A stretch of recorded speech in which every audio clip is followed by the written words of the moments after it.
perkara penerimaan gratifikasi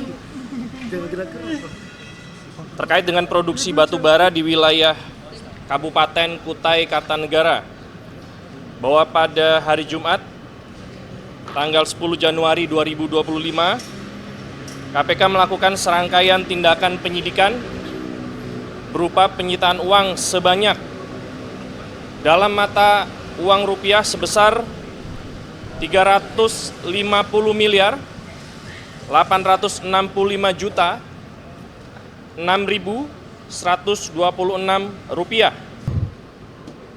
Saya justru tidak mendengar soal kabar itu ya. Itu sampai dengan kemarin saya hanya mendengarkan laporan dan membaca berita yang dibuat oleh bahwa berapa itu 9 sekian gitu datang. Itu kemudian ada pemeriksaan ya. Setelah itu saya baca lagi berita-berita aja. Gitu. Jadi ya, baiknya ditanyakan sampai informasi itu memang betul seperti itu. Kalau dari sini sih nggak ada. Gitu. Dari sini nggak ada. Gitu. Ada lagi? Pak mau tanya aja, apakah benar Pak sebelumnya pas pemeriksaan Pak Hasto kemarin itu memang sudah ada perencanaan untuk melakukan penahanan terhadap Pak Hasto dan ada perubahan sekitar last minute gitulah ya Pak ya terkait dengan keputusan Pak Hasto tidak ditahan. Kalau seperti itu saya yakin bahwa pasti penyidik punya ya pertimbangan sendiri untuk melakukan penahanan atau tidak melakukan penahanan. Gitu. Nah, terinformasi bahwa masih ada beberapa keterangan saksi yang dibutuhkan oleh penyidik sehingga kemudian itu. Tapi masalah rencana apa segala macam itu tidak ada. Karena dokumennya juga belum masuk ke saya gitu. Jadi pemberitahuan apa segala macam tidak ada. Yang ada hanya laporan tentang pemeriksaan gitu. Tapi kepada rencana penahanan dan sebagainya itu belum masuk kepada pimpinan.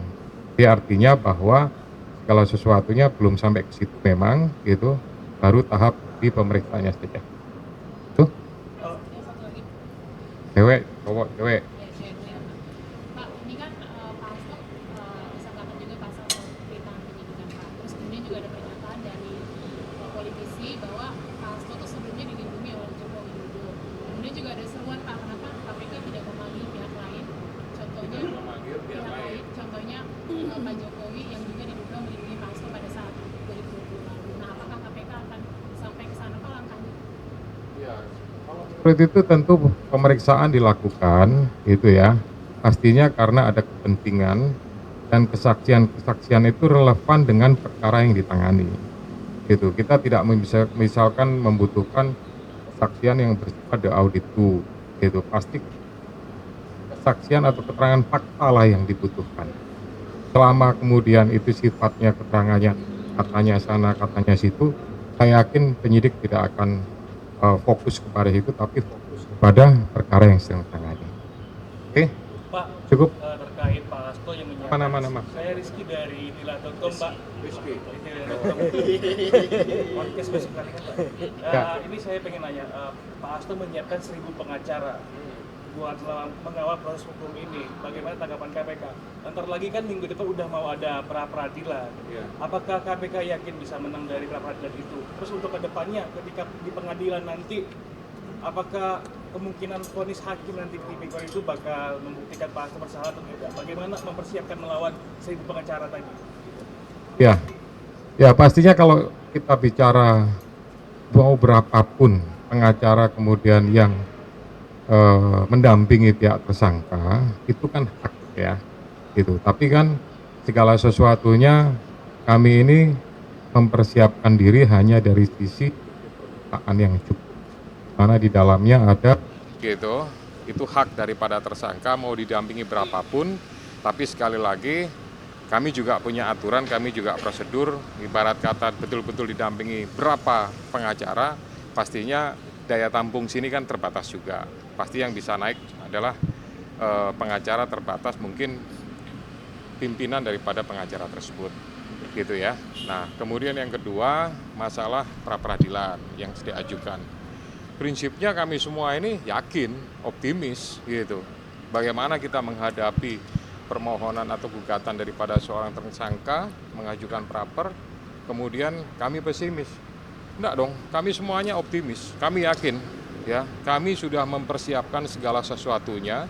Kita punya tim, gitu. Ibarat kata ini pembuktian secara formil kita sudah siapkan, gitu.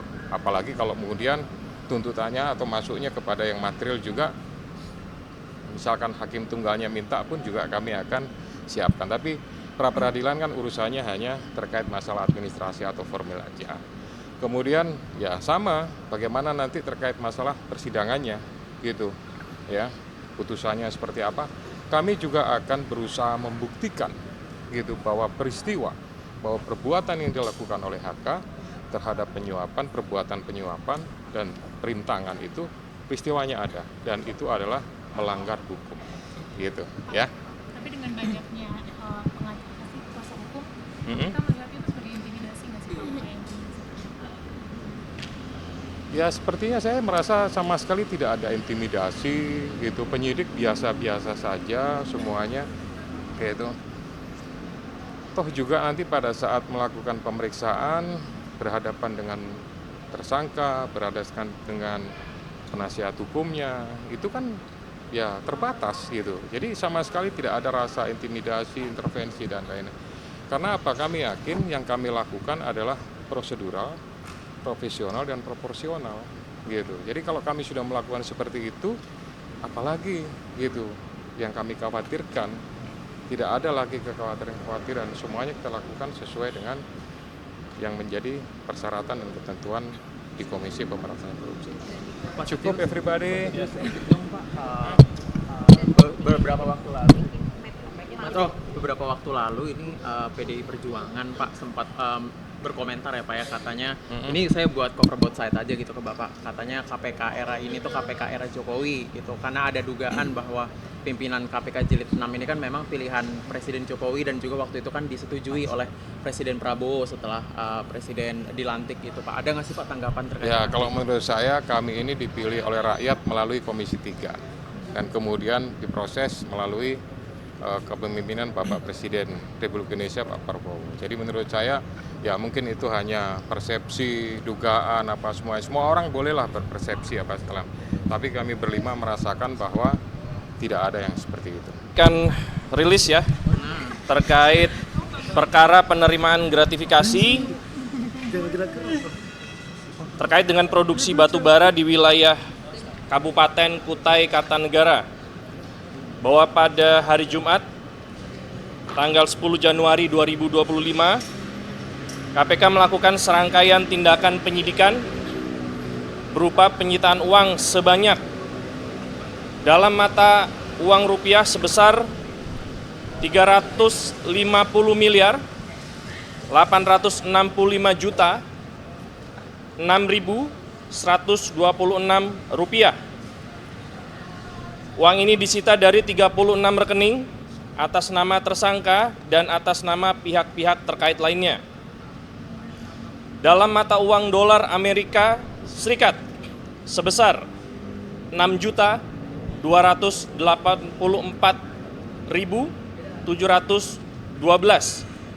USD. Uang ini disita dari 15 rekening atas nama tersangka dan atas nama pihak-pihak terkait lainnya. Dalam mata uang dolar Singapura sebesar 2.5.082 SGD atau dolar Singapura. Uang ini disita dari satu rekening atas nama pihak terkait lainnya. Penyitaan dilakukan karena diduga uang yang tersimpan dalam rekening tersebut diperoleh dari hasil tindak pidana terkait dengan perkara tersebut di atas. Demikian hal ini kami sampaikan dan KPK akan terus berupaya secara maksimal untuk mengembangkan perkara yang sedang dilakukan penyidikan dan akan meminta pertanggungjawaban pidana terhadap para pihak yang patut untuk dimintakan pertanggungjawabannya. Terima kasih. Mas, hari ini Kiawan gimana Mas? Kan dia sebelumnya belum ditahan tuh dikasih suspend. Hari ini gimana tuh? Apakah akan ditahan? Ya nanti kita tunggu saja apakah penyidik memutuskan tersangka dilakukan penahanan atau tidak, saya tidak bisa berkomentar dulu. Nanti teman-teman silakan menunggu. Ya, tentunya apabila hari ini diajukan penahanan dan disetujui oleh pimpinan, maka yang bersangkutan bisa langsung ditahan. Mas Saiful Bahri hari ini dipanggil lagi, kan udah panggilan kedua ya, dia Ya. datang nggak? Dan kalau dia nggak datang, apakah akan dijemput paksa? Sampai dengan saat ini saudara Saiful Bahri diketahui tidak hadir. Saya belum terinfo apakah ada informasi atau konfirmasi ketidakhadirannya yang patut dan wajar dari penyidik. Tentunya apabila tidak ada, karena ini sudah 2 kali panggilan, maka penyidik dapat melakukan penjemputan menggunakan surat perintah membawa kepada yang bersangkutan. Namun dalam hal ini KPK melalui penyidik juga berharap agar yang bersangkutan kooperatif untuk tidak melakukan hal-hal terutama yang dapat menghalang-halangi proses penyidikan, termasuk saksi-saksi lainnya yang dilakukan pemanggilan oleh penyidik. Demikian. Mas, itu kan teman-teman dari PDIP. Apakah mereka tidak takut kalau misalnya ada orkestrasi yang dibikin untuk jangan sampai membocorkan kasus ini? Ya, saya dalam posisi dan saya yakin penyidik juga sepakat dengan saya bahwa tidak boleh ada pengaturan keterangan saksi, tidak boleh ada pihak-pihak yang berusaha untuk menghalang-halangi saksi untuk hadir untuk memberikan keterangan yang sebenar-benarnya. Apabila itu dilakukan, maka dapat terkena ancaman pasal menghalangi penyidikan. Demikian. Mas, Ya. Wali Kota Semarang berita ditolak pra-peradilannya kapan akan ditahan KPK? Ya, nanti kita akan tunggu jadwal pemanggilan penyidik dan bila yang bersangkutan sudah dilakukan pemanggilan, kami akan sampaikan update-nya ke teman-teman jurnalis. Satu lagi soal korupsi Kutai Kartanegara itu, Mas. Ya. Kan Desember itu memanggil Dirjen Bea Cukai. Nah, itu hasil pemeriksaannya seperti apa dan apakah akan ada saksi baru di kasus tersebut? Ya, tentunya nanti materi penyidikan apa yang bisa dibagi ke teman-teman jurnalis, saya akan coba tanyakan. Dan bila memang dirasa oleh penyidik diperlukan keterangan saksi-saksi lain untuk memenuhi unsur perkara yang sedang ditangani, pasti para pihak tersebut akan dilakukan pemanggilan. Berarti penegasan, berarti Bea Cukai apakah terlibat di kasus tersebut atau gimana? Nanti saya akan tanyakan ke penyidik ya. Oke, gitu ya teman-teman. Mas Nur Hasan hari ini hadir nggak Mas? Dia kan orang yang disebut oleh KPK yang diminta Hasto untuk nelpon Harun Masiku. Dan dia hadir nggak hari ini? Belum terinfo ke saya, nanti saya akan coba tanyakan ke penyidik hadir atau tidak, ada konfirmasi ketidakhadiran atau tidak. Bila tidak hadir, kita akan update lagi. Dari Dirjen Imigrasi hadir terus. Dicek aja grupnya ya. Oke. Makasih ya teman-teman. Terima kasih, Mas.